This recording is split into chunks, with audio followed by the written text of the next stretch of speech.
Съществува ли в нормативна уредба императивен текст, даваш право на ОБЗР достъп до всички помещения на учреждението, по аналог с зампредседателя на КУТ, по-конкретно вътрешно-фирмен инспектор да прави оглед в трафопост на територията на предприятието в конкретния случай, ако няма квалификационна група?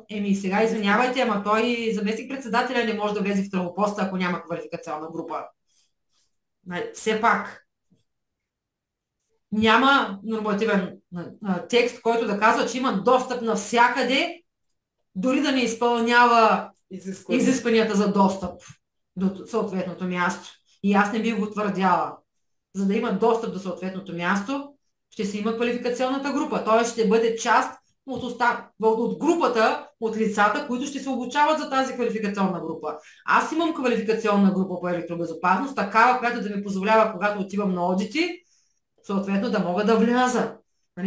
Трябва, така че работодателят се осигурява.